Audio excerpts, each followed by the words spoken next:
बच्चों, आज हम पढ़ने जा रहे हैं चैप्टर 3 का लेक्चर नंबर 12 और आज हम लोग पढ़ेंगे व्हीटस्टोन सेतु का सिद्धांत क्या है। ठीक है ना, प्रिंसिपल ऑफ व्हीटस्टोन ब्रिज। तो ये बहुत ही इंपॉर्टेंट टॉपिक है ये, और इससे रिलेटेड क्वेश्चन भी बहुत इंपॉर्टेंट है जो हम इस वीडियो के अंत में कराएंगे। तो पहले हम लोग समझ लेते हैं कि व्हीटस्टोन ब्रिज का जो प्रिंसिपल है ये क्या होता है। ठीक है, तो ये व्हीटस्टोन नाम इसलिए पड़ा क्योंकि ये सिद्धांत व्हीटस्टोन नामक एक वैज्ञानिक ने बनाया था, इसलिए उन्हीं के नाम पर इस प्रिंसिपल का नाम रखा गया है व्हीटस्टोन ब्रिज। ब्रिज से मतलब यहाँ पर यह है कि ये सिद्धांत जो हमारा है वो एक विशेष प्रकार के प्रतिरोधों का संयोजन को प्रदर्शित करता है। तो ब्रिज से तात्पर्य यहाँ पर एक विशेष प्रकार से प्रतिरोधों को जोड़ा गया है, उस प्रतिरोधों के संयोजन को ब्रिज नाम दिया गया है। ठीक है ना, किस प्रकार से जोड़ा गया है ये अभी हम लोग चित्र में देखेंगे। तरीका जोड़ने का ये है कि इसमें 4 प्रतिरोधों को लिया गया है। मान लेते हैं 4 प्रतिरोध हमारे कौन से हैं, पहले समझ लें, उसके बाद सिद्धांत भी हम लोग लिख लेंगे। एक प्रतिरोध है P, दूसरा प्रतिरोध है Q, तीसरा प्रतिरोध है R और चौथा प्रतिरोध है S। ये 4 प्रतिरोध हमारे पास हैं। ठीक है, 4 प्रतिरोधों को हम इस प्रकार से जोड़ें कि एक चतुर्भुज बन जाए। ठीक है, कैसे चतुर्भुज बन जाएगा देखिए, इस प्रकार से जोड़ना है।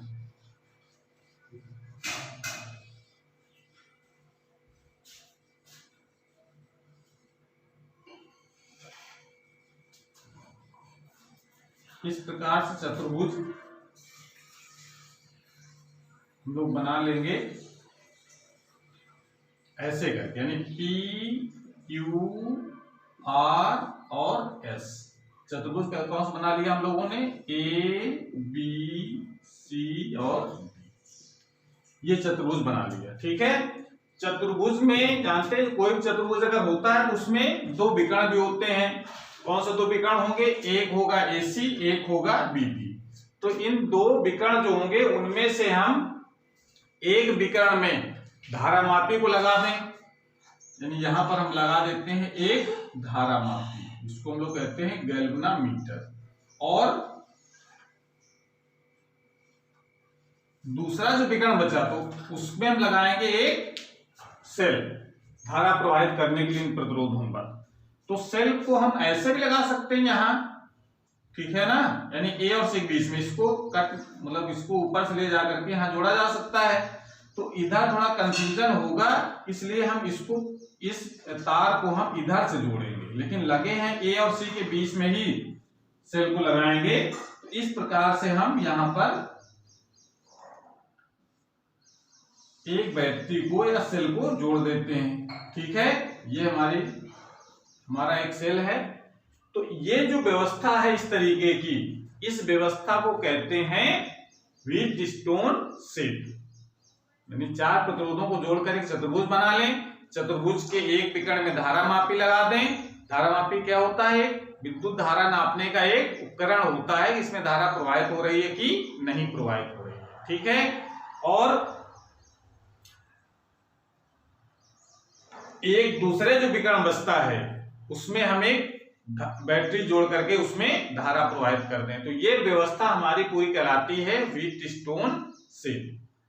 ठीक है ना, लेकिन केवल इतने से हमारा सिद्धांत पूरा सही फॉलो नहीं कर पाता है।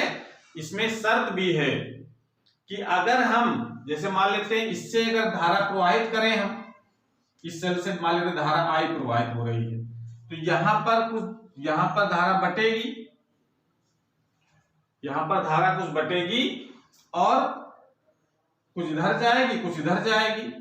ठीक है ना, तो धारा का मान जानते हैं प्रतिरोधों के मान पर डिपेंड करता है कि प्रतिरोध अगर कम होंगे तो धारा का मान अधिक होगा, प्रतिरोध अगर ज्यादा होगा तो धारा का मान कम होगा। तो हम इन प्रतिरोधों को, यानी चारों प्रतिरोधों को इस प्रकार से समायोजित करें। ठीक है, इस प्रकार से उनको व्यवस्थित करना है वैल्यू को कम ज्यादा करके, कि B और D के बीच में जो धारा मापी लगा उसमें कोई विक्षेप ना हो। कोई विक्षेप ना होने का मतलब क्या है कि इस भुजा पर, यानी BD भुजा पर कोई धारा प्रवाहित ना हो रही हो तो इस चतुर्भुज की किन्हीं दो संलग्न भुजाओं पर लगे प्रतिरोधों का अनुपात शेष दो चतुर्भुज की भुजाओं पर लगे प्रतिरोधों के अनुपात के बराबर होता है। तो ये इसका प्रिंसिपल है। तो आपको केवल इतना समझना है कि हम चार प्रतिरोधों को जोड़ करके एक चतुर्भुज बनाना है और चतुर्भुज के एक विकर्ण में धारामापी जोड़ देना है और दूसरे विकर्ण में सेल जोड़ देना है और सेल से धारा प्रवाहित करनी है और चारों प्रतिरोधों को इस प्रकार से व्यवस्थित करना है या समायोजित करना है कि धारामापी में कोई विक्षेप ना हो। तो चतुर्भुज की किन्हीं दो संलग्न भुजाओं पर लगे प्रतिरोधों का अनुपात शेष दो भुजाओं पर लगे प्रतिरोधों के अनुपात के बराबर होता है। ठीक है, ये प्रिंसिपल है। तो इसको प्रूव भी करना है। ये तो रिजल्ट जो प्रूव किया गया उसका लास्ट में रिजल्ट निकल आया इतना, वो हमारा प्रिंसिपल बन गया। तो पहले तो एग्जाम में आता है ये ह्यूविट-स्टोन सेट का सिद्धांत क्या है। तो ह्यूविट-स्टोन सेट का सिद्धांत क्या है, इसका पहले स्टेटमेंट लिखेंगे हम लोग, उसके बाद फिर इसका प्रूफ भी करेंगे कि P/Q बराबर R/S कैसे हो जाता है। ठीक है, तो पहले सिद्धांत लिख लेते हैं। तो सिद्धांत लिखने के लिए कॉपी पर उठा लीजिए और लिखना शुरू कर दें कि इस सिद्धांत के अनुसार, इस सिद्धांत के अनुसार, इस सिद्धांत के अनुसार चार प्रतिरोधों को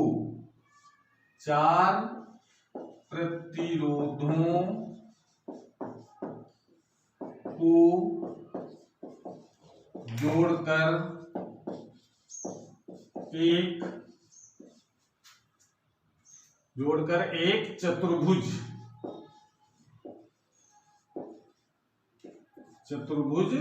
बनाते हैं। एक तो काम ये कर लिया हमने, चार प्रतिरोधों को जोड़कर एक चतुर्भुज बनाते हैं।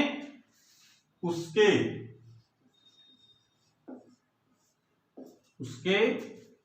एक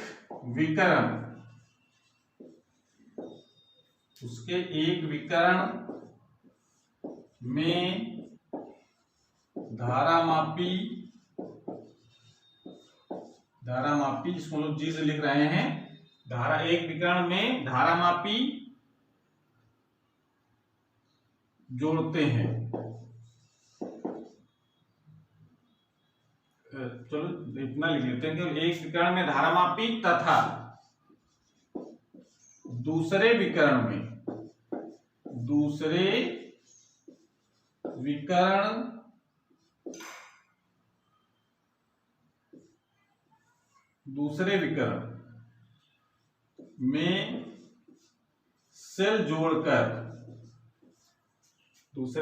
में सेल जोड़कर धारा प्रवाहित करते हैं।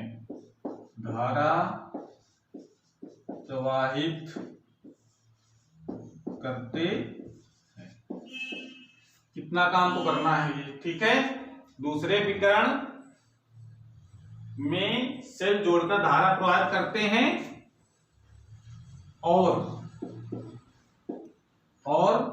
चारों प्रतिरोधों को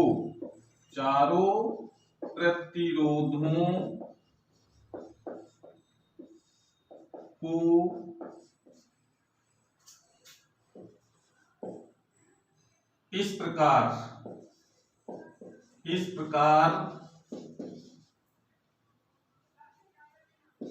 प्रकार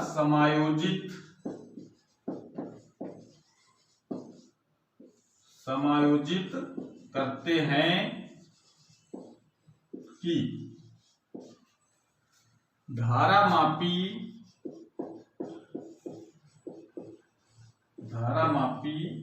में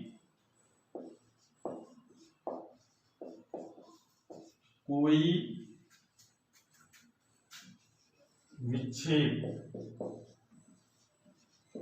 न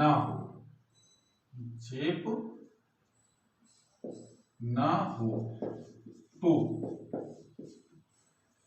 अगर ये कंडीशन अगर आ जाती है कि धारामापी में कोई विक्षेप ना हो तो इस दशा में या इस स्थिति में या इस दशा में चतुर्भुज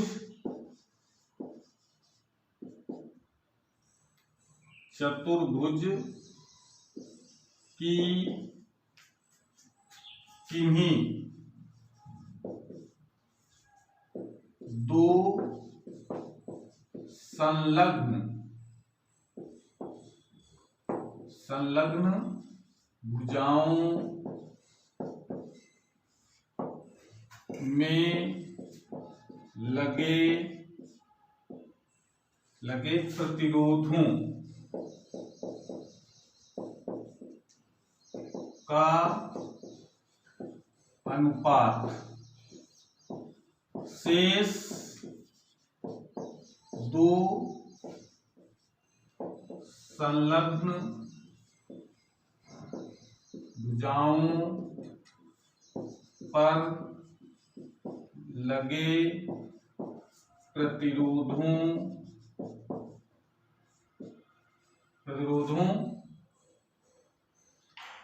के अनुपात के बराबर होता है। ये सिद्धांत है इसका कि इसमें चार प्रतिरोधों को जोड़कर एक चतुर्भुज बनाते हैं, उसके एक विकर्ण में धारामापी तथा दूसरे विकर्ण में शेल जोड़कर धारा प्रवाहित करते हैं और चारों प्रतिरोधों को इस प्रकार समायोजित करते हैं कि धारामापी में ये दो बार लिख गया में धारामापी में कोई विक्षेप ना हो तो इस दशा में चतुर्भुज की किन्हीं दो संलग्न भुजाओं में लगे प्रतिरोधों का अनुपात शेष दो संलग्न भुजाओं पर लगे प्रतिरोधों के अनुपात के बराबर होता है। अर्थात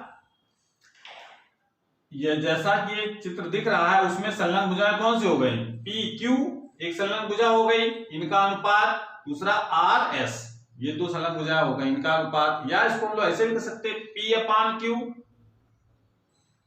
ये संलग्न भुजाएं मान सकते हैं। संलग्न भुजाएं मतलब अगल बगल वाली दो भुजाएं, एक भुजा अगर ले रहे हैं तो उसके बगल वाले भुजाएं भी हो सकती है, उसके बगल वाली भुजाएं भी हो सकती है, ठीक है ना। तो संलग्न भुजाओं से तात्पर्य है कि एक जो प्रतिरोध ले रहे हैं उसके बगल वाला प्रतिरोध चाहे ये वाला लो चाहे ये वाला लो, तो P upon Q equal to हो जाता है R अपॉन S के, या इसको P upon R equal to Q upon S कुछ भी लिख सकते हैं, दोनों का मतलब एक ही है, ठीक है। तो अगर इस चित्र के अनुसार देखा जाए तो क्या बन जाएगा, P अपॉन Q बराबर R अपॉन S।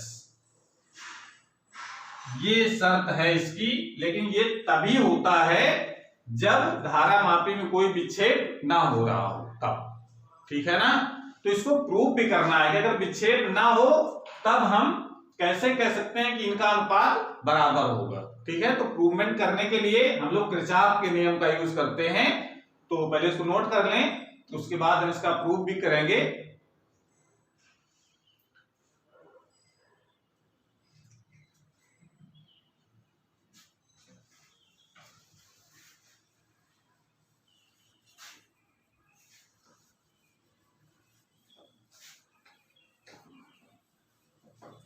सिंबल कुछ भी हो सकता है, पी क्यू आर की जगह ऐसा R1 R2 R3 R4 ये कुछ भी मान सकते हैं, लेकिन संलग्न भुजाओं को ध्यान देना है, उनमें लगा जो प्रतिरोध होता है उनका अनुपात बराबर होता है, इस चीज को ध्यान में रखना है।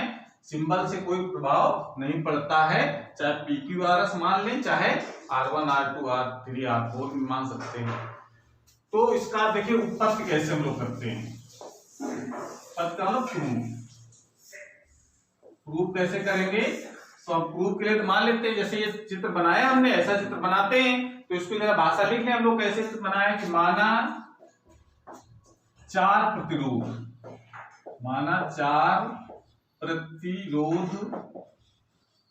P Q R S जोड़कर, माना चार प्रतिरोध P Q R S को जोड़कर एक चतुर्भुज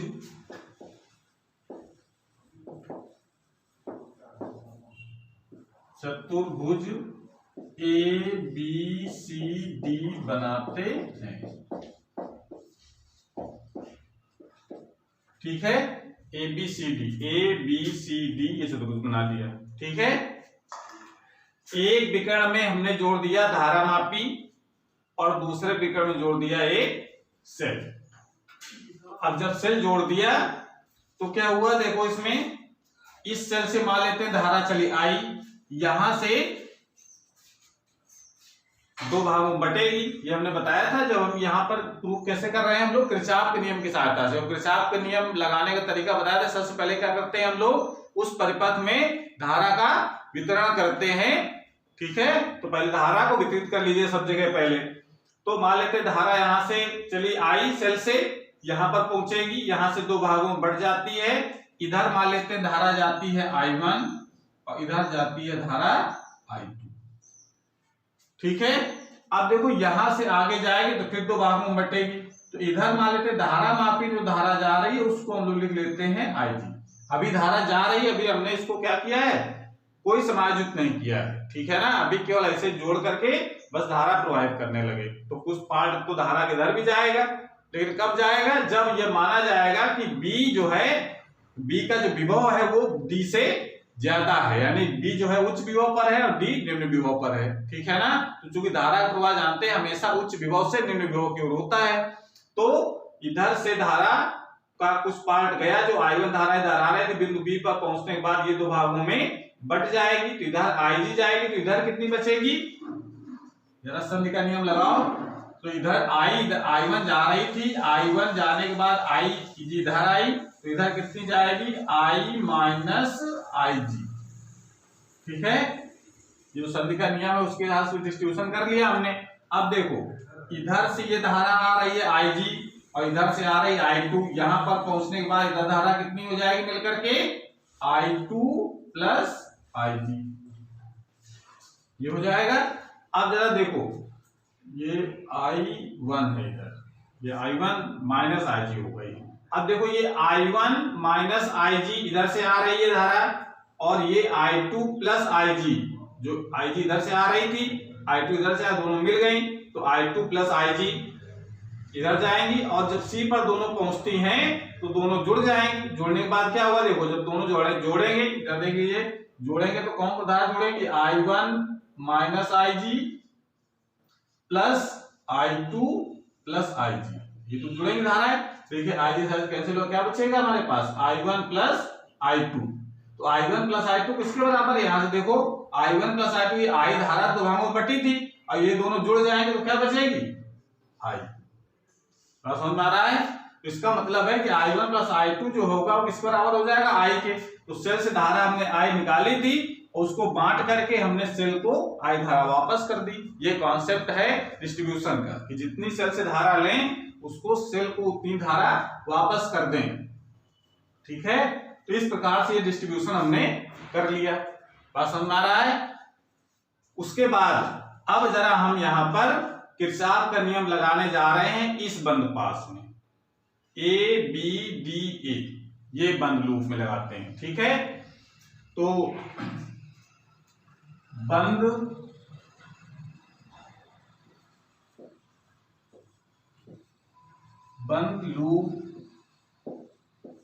लूप ABDA में किरचॉफ के द्वितीय नियम से क्या लिख सकते हैं, जरा देखो। द्वितीय नियम हम पिछले वाले वीडियो में पढ़ा चुके हैं, तो उसकी मदद से हम यहाँ पर इसको सॉल्व करेंगे। तो द्वितीय नियम क्या कहता है हमारा, sigma delta V equal to 0, ये द्वितीय नियम है। ठीक है, तो हमने तरीका बताया था कि एक डायरेक्शन निश्चित कर लीजिए। तो मान लेते हैं इस परिपथ में हम ऐसे चल रहे हैं, ठीक है, लिखा ABDA, तो यानी क्लॉकवाइज डायरेक्शन में। तो क्लॉकवाइज डायरेक्शन में चल रहे हैं तो धारा की दिशा में चलेंगे तो माइनस, धारा की विपरीत दिशा में चलेंगे तो प्लस। ये देते हैं प्रतिरोध और धारा का गुणनफल। ठीक है, तो धारा की दिशा में चल रहे हैं तो कितना मान हो जाएगा I1P माइनस में, धारा की दिशा में चले। ठीक है, फिर यहां पर आए तो इधर भी धारा कितनी जा रही है, तो धारा की दिशा में चल रहे हैं हम लोग, फिर तो प्लस माइनस Ig, धारा की दिशा में चलेंगे तो माइनस Ig इंटू इसका जो प्रतिरोध होता है गैल्वेनोमीटर का वो मान लेते हैं कि G है। गैल्वेनोमीटर का जो प्रतिरोध है वो है G, तो Ig इंटू G हो गया। G यहाँ पर गैल्वेनोमीटर नहीं, गैल्वेनोमीटर का प्रतिरोध यहाँ लिखा गया है। ठीक है, तो I1 into P minus Ig into G, क्यों? क्योंकि दोनों एक ही धारा की दिशा में चल रहे हैं इसलिए वजह से। फिर यहाँ पर देखो धारा विपरीत दिशा में हो गए, धारा इधर जा रही उधर जा रहा है तो प्लस में लिया जाएगा I2 इंटू R और पूरा राउंड हो गया इक्वल टू 0। ठीक है, इसको हम डाल लेंगे क्वेश्चन नंबर फर्स्ट। उसके बाद अब जरा दूसरा बंद लूप लेते हैं। बंद लूप A B से B C D B में फिर ये पर नियम लगाएंगे किरचॉफ के द्वितीय नियम से। तो नियम क्या कहता है हमारा, फिर यही डेल्टा V इक्वल टू 0, इसमें लगाओ। इसमें भी मान लेते हैं कि डायरेक्शन हमारी कैसी है, क्लॉकवाइज, ऐसे चलना है। ठीक है, तो ऐसे चलेंगे तो दूसरा B से चले, तो B से धारा की दिशा में चल रहे हैं तो माइनस, तो धारा I1 minus Ig into Q, धारा की दिशा में चल रहे हैं तो माइनस। यहां पर आ जाओ, धारा की विपरीत दिशा में हो गए अब तो प्लस I2 इंटू Ig और इंटू S, ये हो गया। इसमें आ जाओ, इसमें धारा की विपरीत दिशा में हो गए फिर तो प्लस Ig इंटू G क्या, यहाँ पर क्या लिखा है हमने, गैल्वेनोमीटर का प्रतिरोध, धारा मापी का प्रतिरोध है G और ये इक्वल टू हो जाएगा 0। ये क्वेश्चन नंबर डाल लीजिए सेकेंड। ठीक, कोई समस्या यहाँ पर? तो किरचॉफ का नियम लगा करके हमने I1 ये 1 और 2 समीकरण बना लिए। ठीक है, अब जरा हमको क्या करना है कि कंडीशन सिद्धांत क्या कहता है कि अगर धारा मापी में कोई विक्षेप ना हो, यानी इसमें कोई धारा प्रवाहित ना हो, ठीक है ना, तो कहा जाता है कि परिपथ संतुलन की अवस्था में है। अगर हम इस प्रकार से चारों प्रतिरोधों के मान को इस प्रकार से समायोजित करें कि धारा मापी में कोई विक्षेप ना हो, कोई विक्षेप नहीं होगा, इसका मतलब क्या होगा, Ig का मान हो जाएगा 0। ठीक है, तो जब Ig का मान जब 0 हो जाएगा तो कहा जाता है कि ये जो हमारा जो सेतु है वो कैसा है, संतुलित है। ठीक है ना, जब संतुलित सेतु होगा तभी संलग्न भुजाओं के अनुपात बराबर होते हैं। तो यहां पर कंडीशन लगा देते हैं कि यदि सेतु संतुलित है, संतुलित है अर्थात देखिए संतुलित होने का क्या मतलब बताया हमने कि धारा मापी में कोई विक्षेप ना हो। तो धारा मापी में कोई विक्षेप अगर नहीं है तो इसका मतलब है कि B और D के बीच में कोई धारा प्रवाहित नहीं हो रही है। और ये धारा तभी नहीं प्रवाहित होती है किसी चालक में कि जब उनके सिरों के बीच विभवांतर शून्य होता है, यानी दोनों जो पॉइंट होते हैं वो समान विभव पर होते हैं। ठीक है ना, अर्थात VB यानी B बिंदु पर विभव किसके बराबर हो जाएगा, D बिंदु पर विभव। ठीक है, जब तक धारा तब तक प्रवाहित नहीं होती जब तक कि विभवांतर नहीं होता है।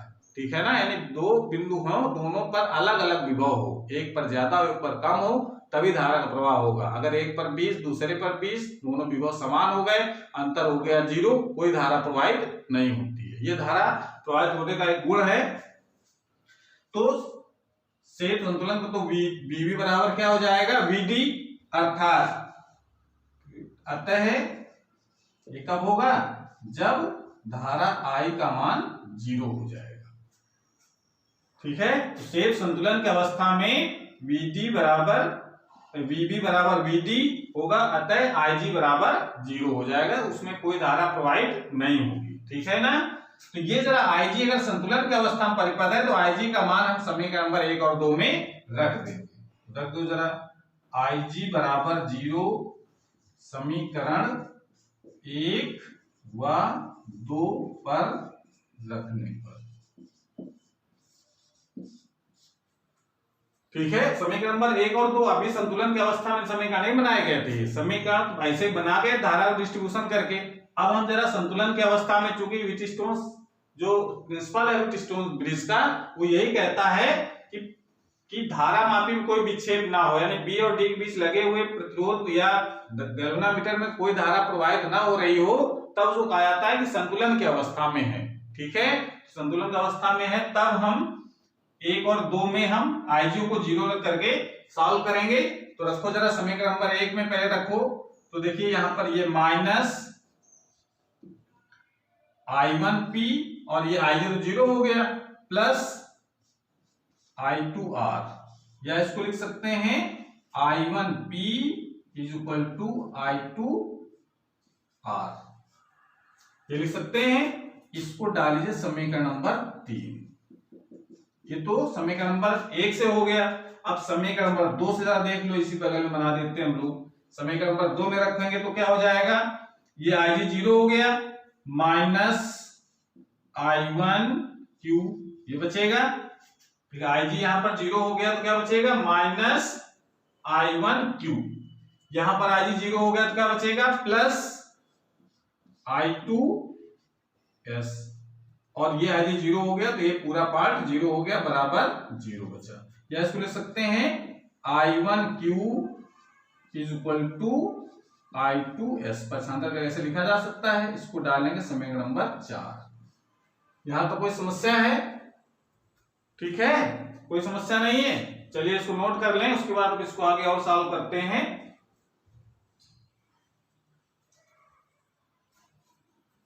बस इसमें धारा का डिस्ट्रीब्यूशन करके किरचॉफ का नियम लगाना है। डिस्ट्रीब्यूशन करने का तरीका हमने बताया है कि इधर सेल से धारा I लेकर के I1 I2 डिवाइड कर लेंगे।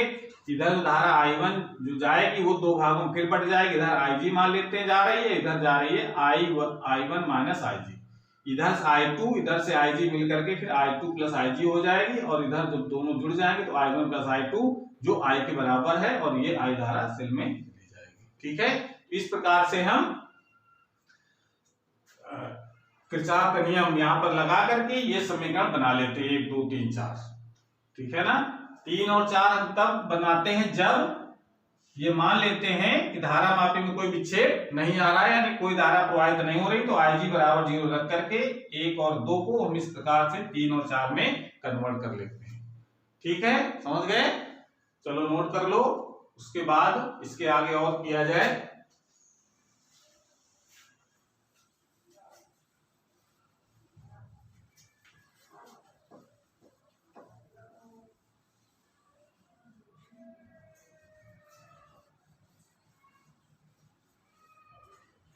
क्या लिख देते हैं हम लोग, समीकरण 3 में समीकरण 4 का भाग देने पर, भाग दे दीजिए, तो I1P upon I1Q is equal to I2R upon I2S। तो I2 से I2 कैंसिल हो गया, I1 से I1 कैंसिल हो गया, P upon Q is equal to R upon S। ये जो संबंध आ जाता है, ये संबंध कब आता है, जब परिपथ हमारा संतुलित हो, यानी बैलेंस्ड हो, तभी ये संबंध आता है। अगर बैलेंस नहीं है तो इनके भुजाओं का अनुपात बराबर नहीं होता है। तो व्हीटस्टोन ने इसको प्रूव किया था, इसलिए उन्हीं के नाम पर यह सिद्धांत बना दिया गया, व्हीटस्टोन सेतु का सिद्धांत। तो शर्त देखिए क्या है हमारी, ये कब होता है, जब Ig यानी गैल्वेनोमीटर में धारा का मान 0 होता। ठीक है ना, यानी जो सेतु है, सेतु कैसा हो, संतुलित हो, सेतु संतुलित होने पर, सेतु संतुलित होने पर तब ये कंडीशन लागू होती है। तो यहां पर ये सिद्धांत को दोनों तरीके से हम लोग लगाते हैं। अगर अब देखो कैसे दोनों तरीके से लागू करते हैं। अगर चार प्रतिरोध जो पी क्यू आर है एस जो लिखे गए हैं, अगर पी अपान क्यू बराबर आर अपान एस है, ये अगर चित्र में दिख रहा है कि संलग्न भुजाओं पर लगे प्रतिरोधों का अनुपात दूसरी संलग्न भुजाओं पर लगे प्रतिरोधों का अनुपात बराबर है, तो जो बीच में जो गैल्वेनोमीटर लगाया गया है या प्रतिरोध लगा दें, गैल्वेनोमीटर हटाकर प्रतिरोध लगा दें, तो उस प्रतिरोध में कोई धारा प्रवाहित नहीं होती है, ये सिद्धांत कहता है। इसका उल्टा अगर सोचो, अगर ये कहते हैं कि बीच में यानी बी और डी के बीच में लगा हुआ प्रतिरोध या गैल्वेनोमीटर में अगर धारा शून्य है, पहले से बता दिया जाए कि धारा शून्य है, तो इसका मतलब है कि सेतु हमारा कैसा है, संतुलित है। और संतुलित अगर है तो संलग्न भुजाओं पर लगे प्रतिरोधों का अनुपात दूसरे संलग्न भुजाओं पर लगे प्रतिरोधों के अनुपात के बराबर होता है। तो दोनों तरीके से इस नियम का हम यूज करते हैं आंतरिक प्रश्नों में। बात क्लियर हो गई? तो इसको नोट कर लें। उसके बाद हम इससे रिलेटेड जो क्वेश्चन है, कुछ आंतरिक प्रश्न जो बोर्ड परीक्षा में बहुत पूछे गए हैं, तो उनको हम करेंगे। ठीक है, तो नोट कर लें और चित्र भी साथ में बना लें, और इस सिद्धांत का यूज कैसे करते हैं ये हम लोगों को जानना है। ठीक है, चलिए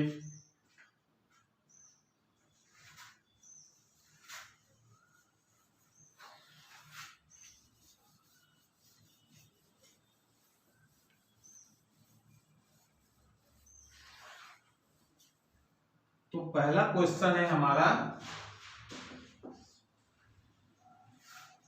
क्वेश्चन है कि अगर इस पर सिंपल क्वेश्चन लेते हैं, एक चित्र बना है, इसमें निकालना है ए व बी के बीच तुल्य प्रतिरोध, तुल्य प्रतिरोध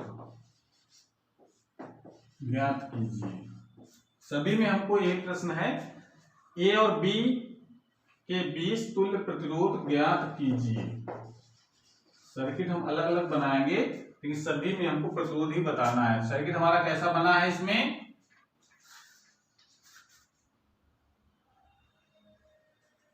सर्किट बना देखते हैं। सर्किट हमारा है इस प्रकार से। पहले बिल्कुल जब सिंपल क्वेश्चन जो बिल्कुल दिख रहा हो कि ये व्हीट स्टोन से तो ही बना है,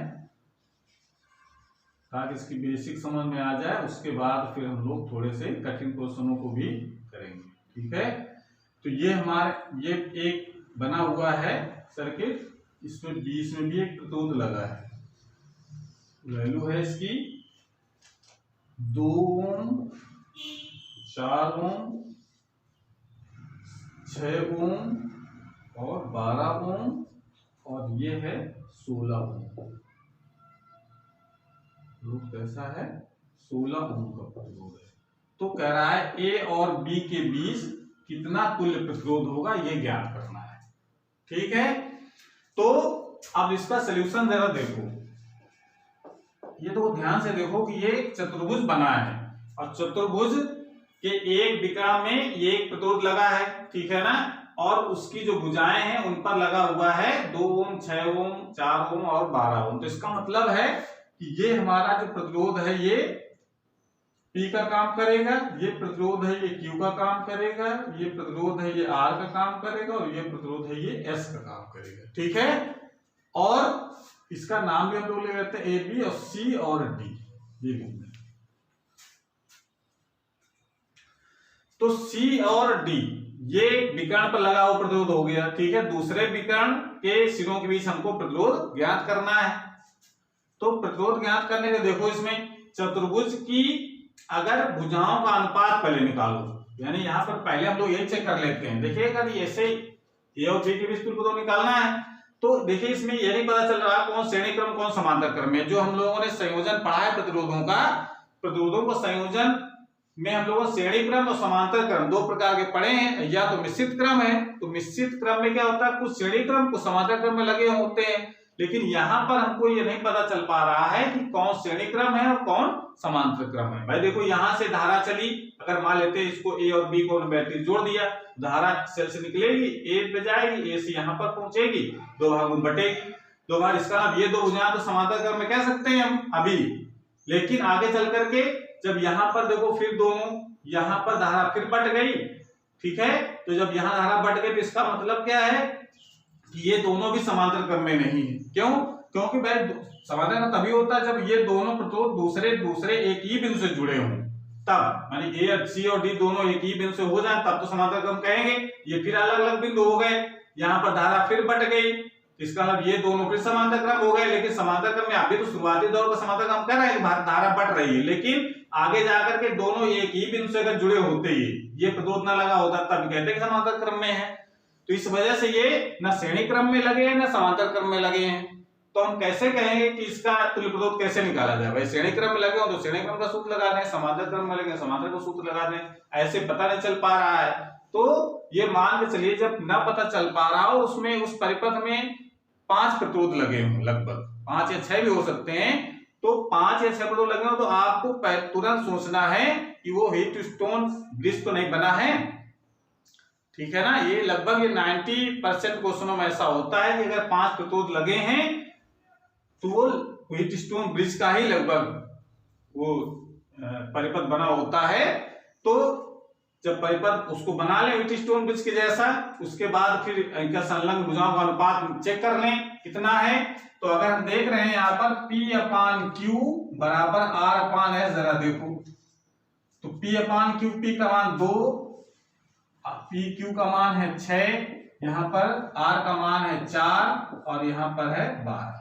तो ये कितना हो गया 1/3 और ये भी 1/3, यानी भुजाओं का जो संलग्न भुजाओं का जो अनुपात है वो क्या है, बराबर है। अतः नीचे लिख सकते हैं, अतः सेतु संतुलित है, संतुलित है। संतुलित है इसका मतलब क्या है, संतुलित अगर है तो इसका मतलब इस पर धारा कोई नहीं जाएगी। अगर बैटरी लगाते हैं तो जब धारा नहीं जाएगी तो इसका मतलब क्या हो जाएगा कि ये जो प्रतिरोध लगा हुआ है ये प्रभावहीन हो जाएगा। धारा नहीं जा रही इसका मतलब उसका कोई मतलब नहीं, चाहे 16 ओम का लगा हो और चाहे 2 ओम का लगा हो, चाहे 0 ओम का लगा हो, ठीक है। तो जब इधर से धारा जब नहीं जा रही है तो इसका मतलब है कि इस प्रतिरोध को हम मान लेंगे कि लगा ही नहीं है। तो अगर संतुलन की अवस्था अगर बता रही है कि अतः से संतुलित है, तो अतः से संतुलित है तो 16 ओम का प्रतिरोध, 16 ओम का प्रतिरोध प्रभावहीन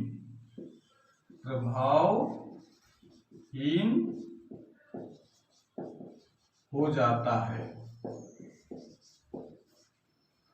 ये कंडीशन इसमें लगा है। अनुपात बराबर है तो इसका मतलब विकर्ण पर जो लगा प्रतिरोध है यानी धारा मापी लगा होता तो भी इसमें धारा नहीं जाती, जब धारा नहीं जाती तो प्रतिरोध लगा तो उसका कोई मतलब नहीं है, उसको हम लोग रिमूव कर सकते हैं, ठीक है।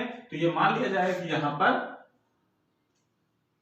इसको कनेक्शन नहीं, इसमें धारा नहीं जा रहा है इसका मतलब उस पर कनेक्ट नहीं है, वो जो कनेक्ट नहीं। तो आप देखो स्पष्ट दिखने लगा कि ये 2 ओम 6 ओम श्रेणी क्रम, 4 और 12 ओम ये भी श्रेणी क्रम, फिर दोनों समांतर क्रम में जोड़ करके ए और बी के बीच का प्रतिरोध निकाला जा सकता है, ठीक है, हो जाता है। तो अतः सेतु संतुलित है तो 16 ओम का प्रतिरोध प्रभावहीन हो जाता है। अब आगे हम लोग क्या कर सकते हैं कि 2 ओम व 6 ओम श्रेणी क्रम में है तो इनका तुल्य प्रतिरोध कितना हो जाएगा, इनका तुल्य प्रतिरोध मान लेते हैं R1 है तो श्रेणी क्रम में है तो 2 + 6 = 8 ओम ये हो जाएगा। और इसी प्रकार से यहां लिख सकते हैं 4 ओम व 12 ओम श्रेणी क्रम में है,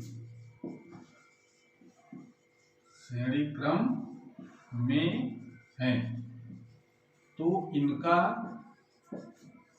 तुल्य प्रतिरोध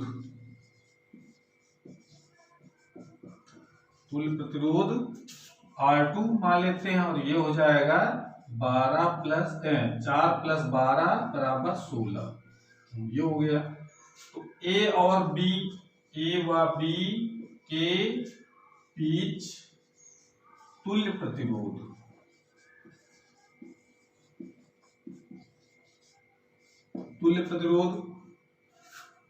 R = R1 R2 अपान R1 + R2। सूत्र ये लगा देंगे।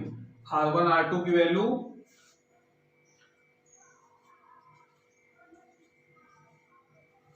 R1 8 R2 16 अपान 8 + 16।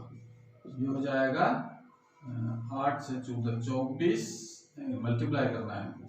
8 × 16 अपान यहाँ हो जाएगा 8 से 14 24 हो गए। 8 × 24 16/3 ओम। ये आंसर हो जाएगा इसका। ठीक है ना। जैसे ये हमने जो चित्र बना है यहाँ पर, ये चित्र मैंने बना रखा है पहले से। 4 और 2 और 6 को जोड़ेंगे तो 8। तो यहाँ पर ये 8 यहाँ होना चाहिए इस जगह। तो 8 ओम ये हो गया। और ये यहाँ पर 16 ओम है। 12 4 16 ओम ये प्रतिरोध होगा। इन दोनों को हम समांतर क्रम में जोड़ देंगे तो हमारा हो जाएगा 16/3। ठीक है। तो इसको नोट कर लें और उसके बाद अगला क्वेश्चन करते हैं हम। तो अगला क्वेश्चन है हमारा, इसमें भी हमको ए और बी के बीच तुल्य प्रतिरोध निकालना। और परिपथ हमारा इस प्रकार से है कि इसमें भी 5 प्रतिरोध लगे हैं। ठीक है। तो 5 प्रतिरोध लगे तो इनको भी ढूंढ पाना संभव है कौन श्रेणी क्रम कौन समांतर क्रम में है। ठीक है। तो पहले हम इसको एक विशेष क्रम में इसको पहले व्यवस्थित कर लें आसान टर्म में। कैसे व्यवस्थित होगा जरा देखो। व्यवस्थित करने का तरीका आपको देखना है। तरीका है कि ए और बी के बीच तो निकालना है। तो यहां पर 2 पॉइंट बना लो ए और बी, इसके बीच प्रतिरोध हमको ज्ञात करना है। और ये यहां पर ले लेते हैं सी और डी पॉइंट। ठीक है। अब यहां पर हम पॉइंट लगा देते हैं सी और इधर पॉइंट लगा देते हैं डी। ये कर लिया हमने। अब जरा इन्हीं के बीच में जरा लगाओ सब प्रतिरोधों को। तो ए और सी के बीच प्रतिरोध लगा है 2 ओम का। ए और डी के बीच भी लगा है 2 ओम का। देखो डी और बी दिख रहा है ना। डी और बी के बीच में ये जो प्रतिरोध लगा है 2 ओम का। और सी और बी यानी ये वाला जो प्रतिरोध है सी और बी, ये नहीं 2 और 2, सी और बी के बीच में कौन सा लगा है 2 ओम का प्रतिरोध। यह लगा नीचे जो लटक रहा है यहां पर सी और बी के बीच में लगा देंगे। यहां पर ये भी 2 ओम का है। अब देखो 4 लग गए, एक सी और डी के बीच वाला रह गया। तो सी और डी के बीच में ये प्रतिरोध लगा देंगे। ये भी 2 ओम का है। तो कह रहा है ए और बी के बीच बताओ कितना प्रतिरोध होगा। ऐसा प्रतिरोध बन गया, ऐसा परिपथ बन गया हमारा। इसको जब हम इस प्रकार से सिंप्लीफाई करके हम ऐसा परिपथ बना सकते हैं। तो अब ये दिख रहा है कि ये व्हीटस्टोन चित्र जैसा चित्र है। तो चेक कर लें संलग्न भुजाओं पर अनुपात बराबर है कि नहीं। ठीक है ना। तो इसमें भी हम लोग लिख सकते हैं P/Q बराबर R/S है कि नहीं। इसका मतलब यहाँ पे 2 यहाँ भी 2 इक्वल टू यहाँ भी 2 है यहाँ भी 2 है। सब जगह 2 ओम का 2 लगे हैं। भाई ये काम कैसा करेगा P का, ये काम करता है Q का, ये काम कर रहा है R का, ये काम कर रहा है S का। तो इस प्रकार से लिख करके यानी 1 बराबर 1 आ गया। दोनों भुजाओं पर लगे प्रतिरोधों का अनुपात बराबर है। तो क्या लिख सकते हैं इधर आते हैं परिपथ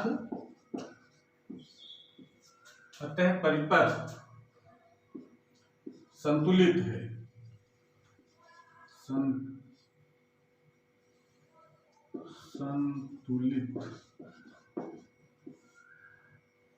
संतुलित है अर्थात ये जो बीच में जो लगा हुआ प्रतिरोध अर्थात सी व डी के बीच लगा प्रतिरोध प्रभावहीन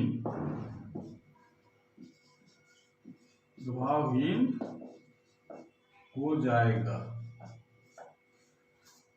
प्रभावहीन हो जाएगा इसका मतलब है कि ये मान लिया जाए कि ये लगा ही नहीं है। जब नहीं लगा तो देखो ये दोनों श्रेणी क्रम, ये दोनों समांतर क्रम, तो सिंपल से आप तरीके से निकाल सकते हैं। तो ए व बी के बीच तुल्य प्रतिरोध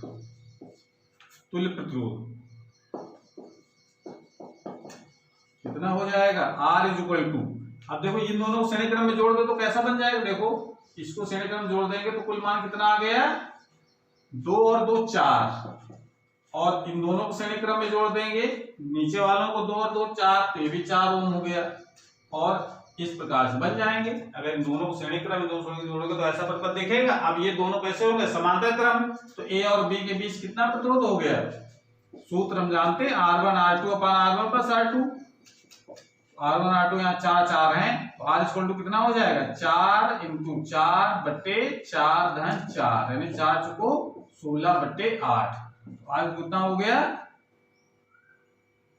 4 चुको 16, 4 4 8, 8 दूनी 16, 2 ओम हो गया। तो इस प्रकार से ये इस वाले क्वेश्चन को करे थे, बहुत इंपॉर्टेंट क्वेश्चन है, बोर्ड में बहुत बार पूछा गया है इसको। ये वैल्यू भले चेंज हो सकती है, यहाँ पर 1 ओम हो सकता है, 2 हो सकता है, या और भी अदर वैल्यू हो सकती है, बस शर्त है कि इनके अनुपात बराबर होने चाहिए, ठीक है ना, इसको नोट कर लो। उसके बाद अगला क्वेश्चन करते हैं। तो अगला क्वेश्चन है, इस प्रकार का परिपथ बना है, इसमें भी हमको ए और बी के बीच में तुल्य प्रतिरोध ज्ञात करना है। तो देखो जरा इसमें, अब ऐसे इसको पहचानना संभव नहीं कौन श्रेणी क्रम को समांतर क्रम में, तो पहले हम क्या करेंगे, इसको हम समतुल्य परिपथ बनाएंगे, ठीक है ना। कैसे बनाया जाएगा इसके समतुल्य परिपथ, हमने तरीका, सोचने का तरीका बताया है, वो 100% श्योर नहीं है कि ऐसा ही करेंगे। अगर प्रतिरोध ना समझ में आ रहे हैं, श्रेणी क्रम समांतर क्रम में है और उसमें 5 प्रतिरोध लगे हों, तो आपको व्हीटस्टोन सेतु का जो परिपथ होता है उसके बारे में सोचना है, ठीक है ना। तो ये मान के चलिए कम से कम 70-80% तो व्हीटस्टोन वाले ही बन जाते हैं, अगर नहीं बनते हैं तो फिर हमको दूसरा तरीका लगाना पड़ेगा, ठीक है। तो पहले आप देख लेते हैं, अगर लग रहा है तरीका तो हम लोग पहले व्हीटस्टोन ब्रिज बना लें। तो कैसे बनाएंगे, इसमें भी हम 2 पॉइंट बना लेते हैं जिसकी शुरू को हमको विभवांतर प्रतिरोध निकालना है। तो ये 2 पॉइंट हमने बना लिए, ए पॉइंट और बी पॉइंट, और यहाँ पर देखिए ए और बी, ए यहां से जुड़ा हुआ है, बी यहां जुड़ा है, इसका ये दोनों पॉइंट हमारे ए हो गए। अब बचे कौन से 2 पॉइंट, सी और डी, यहां पर 2 पॉइंट और लिख लेते हैं हम लोग, सी और डी। तो सी और डी यहां कर लें, सी यहां और डी यहां। फिर जरा जोड़ो, ए से 2 प्रतिरोध गए, एक इधर गया डी से जुड़ा है, एक सी से जुड़ा है, तो ए से सी से भी जोड़ना है एक, और डी से भी जोड़ना है। उसके बाद बी से देखो, बी से डी भी जुड़ा हुआ है, बी से सी भी जुड़ा हुआ है, तो बी से सी जोड़ देंगे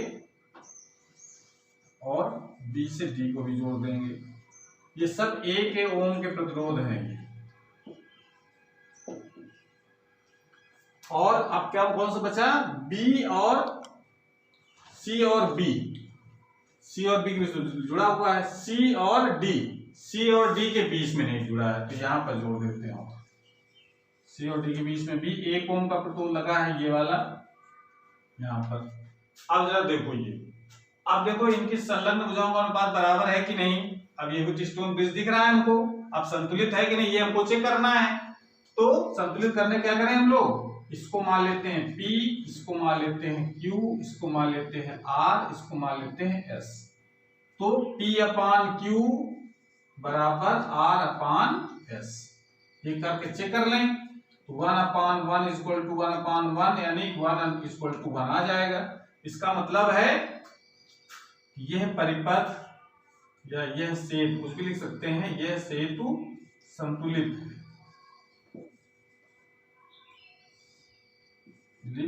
है। किस सिद्धांत संतुलित है, व्हीटस्टोन सेतु के सिद्धांत से संतुलित है। अतः सी व डी के बीच, सी व डी के बीच लगा प्रतिरोध प्रभावहीन, प्रतिरोध प्रभावहीन हो जाएगा। ठीक है, जब प्रभावहीन हो जाएगा तब जरा देखो, ये बेकार हो गया प्रतिरोध, मतलब ये मान लीजिए कि ये लगा ही नहीं है।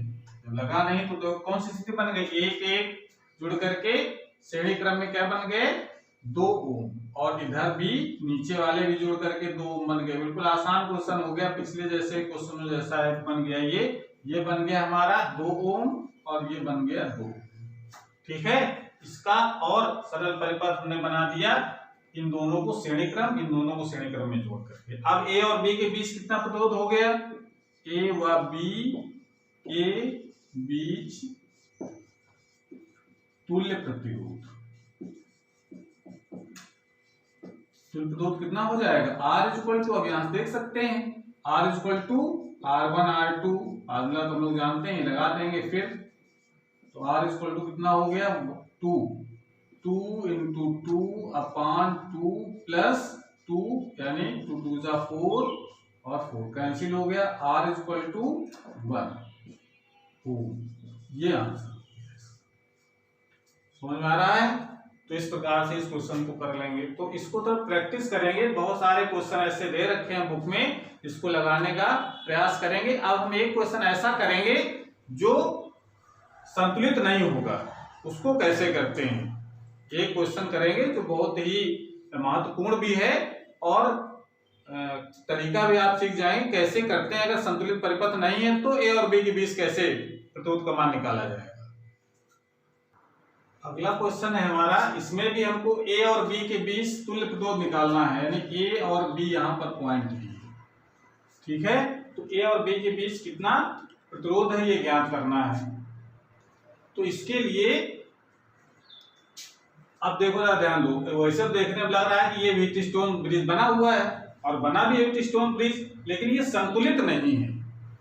संतुलित इसलिए नहीं कि ये इसको अगर हम P मान लें और इसको Q मान लें, इसको R मान लें, इसको S मान लें, अगर हम मान लें यहाँ पर P Q R और S यहाँ पर मान लेते हैं, तो P अपान Q करेंगे तो 2/3 और यहाँ पर R अपान S करेंगे तो 3/2, यानी अनुपात बराबर नहीं है। तो इसका मतलब है कि ये व्हीटस्टोन सेट के सिद्धांत संतुलित नहीं है, और संतुलित अगर नहीं होगा तो ये 5 ओम का जो प्रतिरोध है ये प्रभावहीन नहीं होगा, ये भी इस परिपथ में जुड़ेगा। ठीक है ना। तो इसका मतलब अब यहाँ समस्या आ गई कि अब हम कैसे पहचाने कौन श्रेणी क्रम कौन समांतर क्रम में। वो समस्या तो व्हीटस्टोन ने सॉल्व कर दी थी संतुलित होने पर, लेकिन संतुलित नहीं है तब।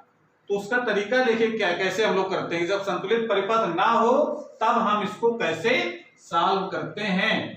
तो हमारे कॉन्सेप्ट को ध्यान से समझना पहले कि हम क्या इसमें करना चाहते हैं। अगर व्हीटस्टोन सेट से संतुलित परिपथ नहीं है, यानी संलग्न भुजाओं का अनुपात अगर बराबर नहीं है, तो हमारा जो उद्देश्य है प्रतिरोध निकालने का वो कैसे निकालते हैं। R इक्वल टू होता है, फार्मूला जानते हैं, R इक्वल टू होता है V अपान I, ये फार्मूला पता है हमको।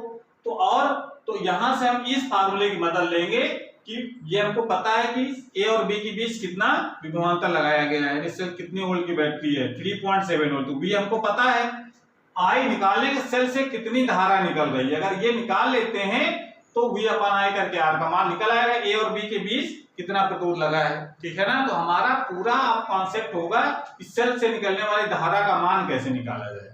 तो ये हम तरीका इसमें लगाएंगे किरचॉफ का नियम। ठीक है ना। यहाँ पर व्हीटस्टोन सेट का सिद्धांत नहीं लगेगा, यहाँ पर किरचॉफ के नियम की सहायता से हम पहले धारा का मान निकालेंगे, सेल से कितनी धारा निकल रही है, उसके बाद फिर हम ये सूत्र लगा करके R का मान ज्ञात कर लेंगे। बात समझ आ गया। तो आप जरा देखो कैसे निकाला जाएगा धारा का मान। तो मान लेते हैं कि सेल से धारा कितनी निकल रही है I, यहां पर पहुंचेगी तो 2 भागों बढ़ जाएगी। इधर मान लेते हैं I1 जाती है और इधर जाती है I माइनस I1। समझ में आ रहा है भाई। इधर धारा अगर I1 जा रही है, इधर कितनी जाएगी, इसको I2 भी ले सकते हैं, ठीक है ना। तो ज्यादा अननोन राशियां हो जाएंगी, इस वजह से हम इसको क्या मान लेते हैं, I माइनस I1। इधर जब देखिए I जब इधर जब धारा जाएगी, जब यहाँ पर पहुंचती है, इसको पॉइंट C और D लिख लेते हैं। जब C पर पहुंचेगी फिर दो भागों में बटेगी, तो इधर हम मान लेते हैं धारा जा रही है I2। इधर धारा कितनी जा रही है, I2। तो इधर कितनी जाएगी, इधर कितनी जाएगी, I1 माइनस I2। ये इस तरफ धारा जाएगी। इधर से I माइनस I1 धारा आ रही है, इधर से I2 आ रही है, दोनों मिल जाएंगे तो इधर कितनी धारा जाएगी, I माइनस I1 और प्लस I2।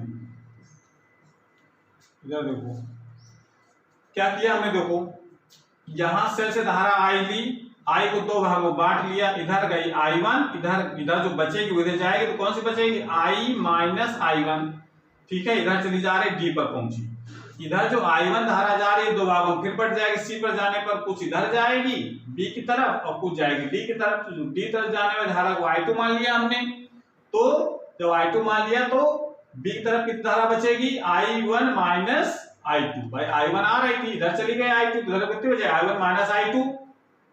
जो I2 धारा D की तरफ जा रही थी और इधर से D की तरफ दो धारा आ रही है I माइनस I1, ये दोनों जुड़ जाएंगी और B की तरफ जाएंगी, तो दोनों को जोड़ दो, I minus I1 plus I2, ये जुड़ करके यहाँ पहुंचेंगी।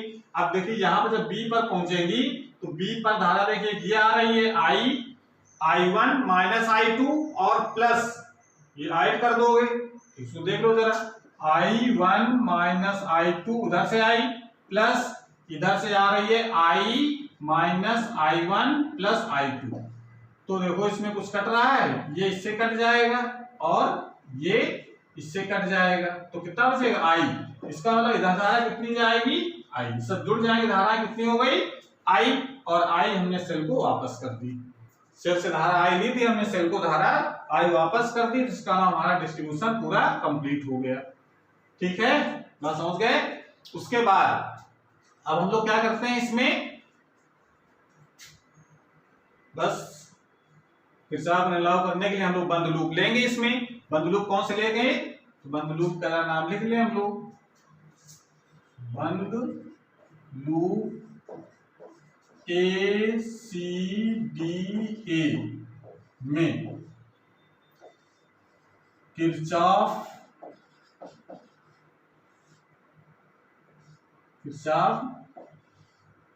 के द्वितीय नियम से, किरचॉफ के द्वितीय नियम, इसको उल्टता का नियम भी कहते हैं, द्वितीय नियम से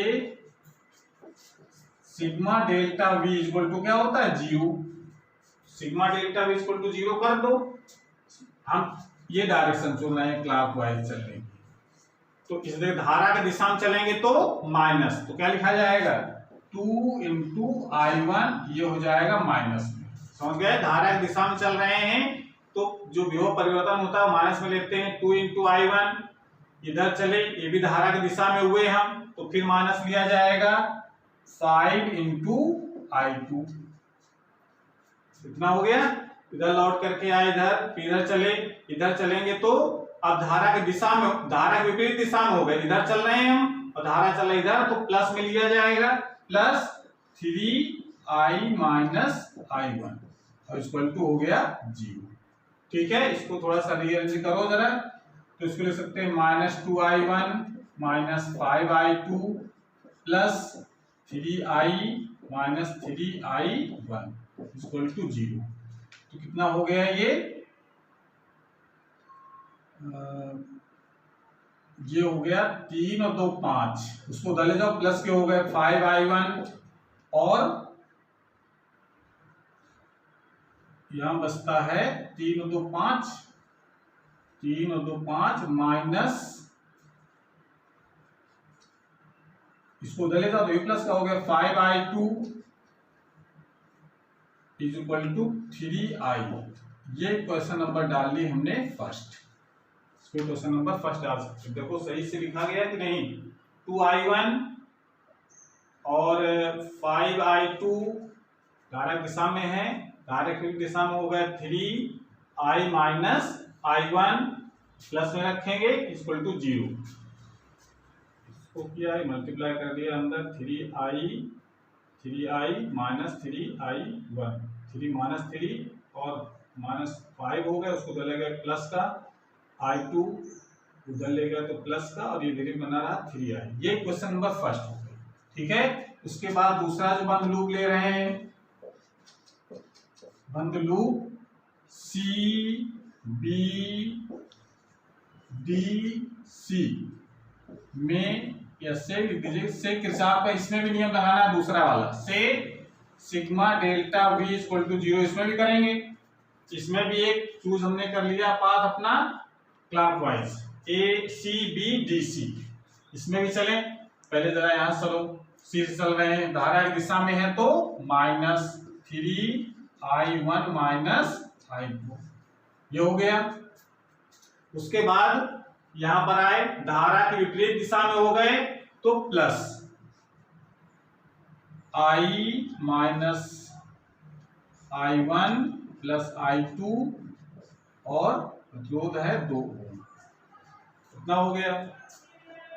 और इधर आ गए, इधर इस लूप में जाएंगे तो देखिए धारा विपरीत दिशा में है, फिर ऊपर चढ़ रहे हैं तो प्लस 5i2 इक्वल टू हो गया 0। इसको फिर जरा सॉल्व करो, -3i1 माइनस है यहाँ पर तो प्लस हो जाएगा 3i2, यहाँ पर प्लस 2i और -2i1 plus 2i2 plus 5i2 equal to 0। इसको सॉल्व करो फिर आगे, तो देखो यहाँ पर -3i1 और माइनस के 2i1 तो हो गए ये 5i1 हो गया, और ये 3i2 और 2i2 और 5i2 कितने हो गए, 3 2 5 5 10i2 और प्लस i हमारे पास केवल एक ही जगह है तो 2i इक्वल टू 0। तो इसको लिख सकते हैं हम लोग, जरा उधर पाछांतर कर दो तो इसको लिखा जा सकता है 5i1 प्लस का हो गया, इधर ले जाए तो माइनस का 10i2 इक्वल टू 2i। ये क्वेश्चन डाल लेंगे दूसरे, ये क्वेश्चन नंबर हो गई 2। ठीक है, अब जरा 1 और 2 को सॉल्व करके i1 i2 के मान i के पदों में निकाल लो। तो क्या करें हम लोग, समीकरण 1 तथा 2 को घटाने पर, हमको सॉल्व करना है, जैसे भी सॉल्व कर पाओ उसको घटाने पर, क्योंकि दोनों के कोएफिशिएंट इक्वल हैं तो ये घटा देंगे तो कट जाएंगे। तो लिख दीजिए इसको सॉल्व करो जरा लिख करके, i1 plus 5i2 equal to 3i, और ये वाली क्वेश्चन है 5i1 minus 10i2 equal to 2i।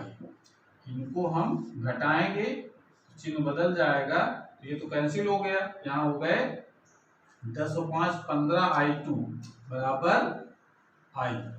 तो i2 इक्वल टू कितना हो जाएगा, i/15। ये i2 आ गया, इसको हम डालेंगे क्वेश्चन नंबर 3। समझ में आ रहा है? तो ये i2 वैल्यू निकाली। अब i2 की वैल्यू हम किसी एक समीकरण रख देंगे, 1 या 2 में, तो आ जाएगी i1 की वैल्यू। तो समीकरण 1 में i2 का मान रखने पर, तो i2 का मान रख दो तो ये आ जाएगा 5i1 प्लस 5, और i2 की वैल्यू हमारे पास है i/15 इक्वल टू 3i। तो ये 5 3 15 इतना हो गया, तो ये आ जाएगा 5i1 equal to 3i minus i/3, कितना आ जाएगा 5i1 इक्वल टू आ गया 3 3 9, 9 में 1 चले गए 8, 8i/3 आ गया। तो ये लिख सकते हैं i1 इक्वल टू लिखा जा सकता है 8/5 3 15i, ये इक्वेशन डाल लेंगे चौथी। तो I1 I2 के मान हमने निकाल लिए। ठीक है, यहां तक नोट कर लो पहले सब लोग, उसके बाद आगे फिर बताते हैं।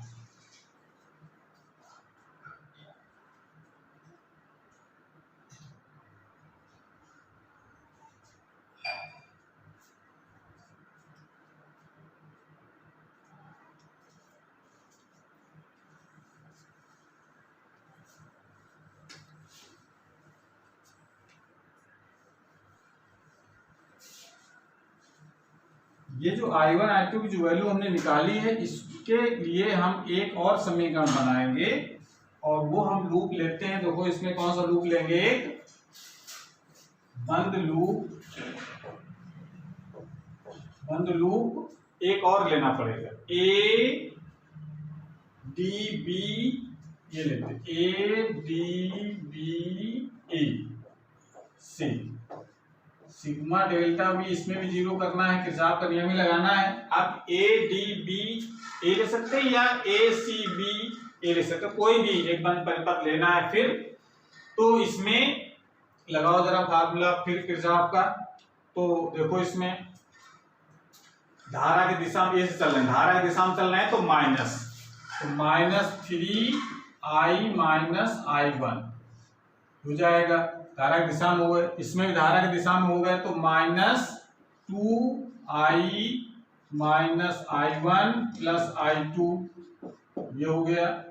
ठीक है, धारा की दिशा में तो माइनस, और यहाँ पर बैटरी लगी है तो बैटरी में पोटेंशियल डिफरेंस कैसे देखते हैं, माइनस से प्लस जा रहे हैं तो प्लस के 3.7 इक्वल टू 0, ग्राउंड हो गया पूरा।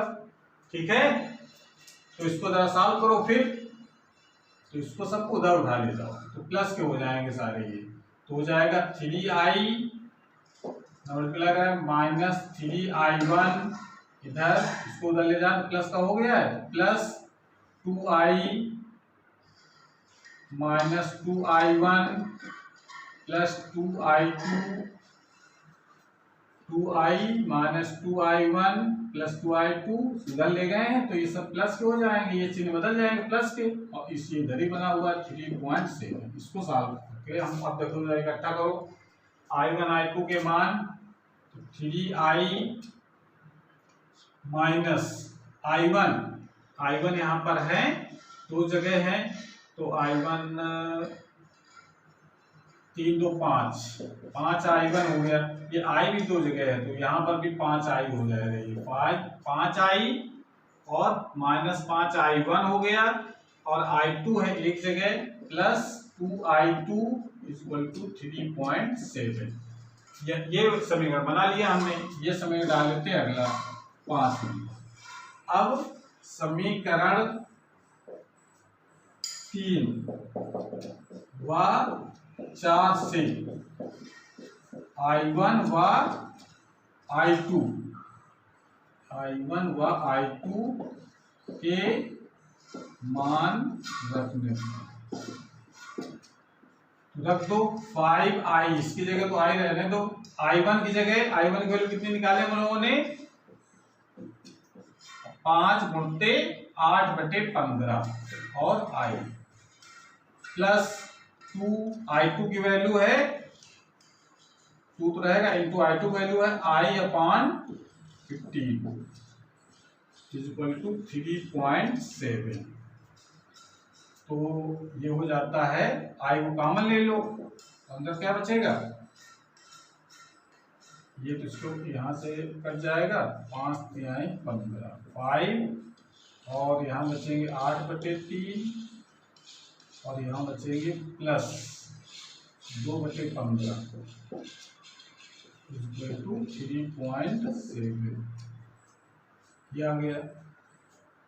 तो i और ये कितना, इसको लघुत्तम ले लो तो ये आ जाता है 15। चेक करते रहो गलत तो नहीं हो गया है कहीं, कैलकुलेशन ध्यान रखना सब लोग।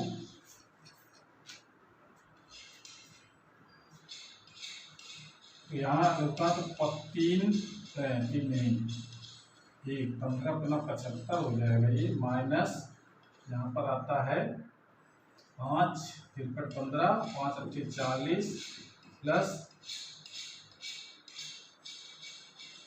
2 = 3.7। आई इक्वल टू आई और यहाँ पे कितने बचेंगे अब 75 में 40 और 2 42 35 15 बराबर 3.7। ये वैल्यू आ गई। ये वैल्यू तो आई इक्वल टू कितना हो जाएगा 3.7 अपॉन 37 इंटू 15। ये हो जाएगा, इससे काटेंगे तो 0.1 बचा, 0.1 मल्टीप्लाई करो तो 0.7 एंड 1.5 ये कितने एम्पियर, यानी जो करंट चलेगी तो यहाँ से कितनी वैल्यू चल रही है, यहाँ पर 1.5 एम्पियर की करंट चलेगी। ठीक है, तो जब करंट पता चल गया, हमको पोटेंशियल पता है पहले से, तो आर का मान निकालेंगे कितना आ जाएगा। तो ये देखिए यहाँ पर आई की वैल्यू कितनी होगी, तो आर कितना हो जाएगा, ए इसको थोड़ी भाषा लिख दीजिए, ए व बी के बीच तुल्य प्रतिरोध आर इज इक्वल टू हो जाएगा वी अपॉन आई। वी की वैल्यू है 3.7 और आई की वैल्यू है 1.5 यानी 37/15 कितना हो जाएगा 15 दूनी 30 लग गया 7 15 चौको 60 10 70 115 15 70 90 6 आता रहेगा। तो इसको हम लोग लिख सकते हैं अप्रोक्सीमेट में 2.47। ये इसका आंसर हो जाएगा, ए और बी 20। ठीक है, तो इस प्रकार से इसको नोट कर लेंगे। तो आज की क्लास हमारी यहीं पर समाप्त होती है। अगली क्लास में हम लोग व्हीटस्टोन ब्रिज का जो एक अनुप्रयोग है मीटर ब्रिज, उसके बारे में पढ़ेंगे। अगर ये वीडियो अच्छा लगा हो तो लाइक जरूर करें, और अगर चैनल को सब्सक्राइब नहीं किया है तो चैनल को सब्सक्राइब भी करें, जिससे नए वीडियो जो अपलोड हो उसकी नोटिफिकेशन आपके पास सबसे पहले पहुंचे। पढ़ाई करते रहिए। Thank you.